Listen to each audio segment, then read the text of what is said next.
Leadership குவாலிட்டிங்கிறதுல என்னன்னா அவருக்கு ஒரு இன்செக்யூரிட்டி இருந்திருக்கலாம். என்ன மாதிரி சார்? குருவுக்கு கைத்தட்டல் அதிகம். அப்போ குருவால தன்னோட லீடர்ஷிப்புக்கு நாளைக்கு பிரச்சனைன்னு வந்திருக்கலாம். வேல்முருகன் அவரால பிரச்சனைன்னு வந்திருக்கலாம்.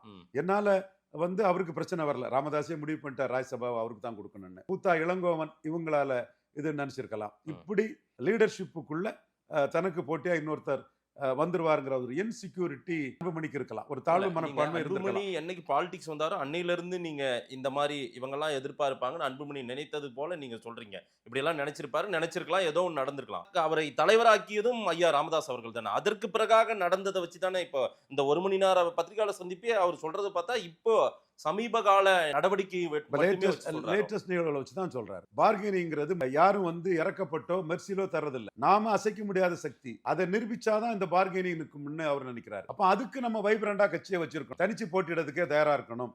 அன்புமணி முதல்வர்னு முன்னிறுத்தினா 16ல முன்னிறுத்தினாதான் 26லயும் முன்னிட்டு ஏற்றுக்கொள்ளணும். நீ வா சர்க்கிள்ல வட தமிழகத்துல இவ்வளவு சீட்டுல ஒரு சீட்டும் ஜெயிக்க முடியாம எப்படி முதல்வராக முடியும்னு உன் ஃப்ரெண்ட்ஸ் கேஆர்எக்லானோட ஃப்ரெண்ட்ஸ் 4 பேர் உன்னை கிண்டல் பண்ணான்னா அப்பா நம்மளை கோமாளி ஆக்குறாருன்னு நினைக்க கூடாது. அப்பா அந்த இடத்துக்குள்ள உன்னை வச்சுதான் உங்களை வச்சுதான் அந்த 6% வாக்கையும் நிரூபிக்க முடியும்னு ஐயா டாக்டர் ராமதாஸ் அவர்கள் தன் மகன் அன்புமணியை முன்னிறுத்தி கட்சியை அந்த பலப்படுத்துறாரு.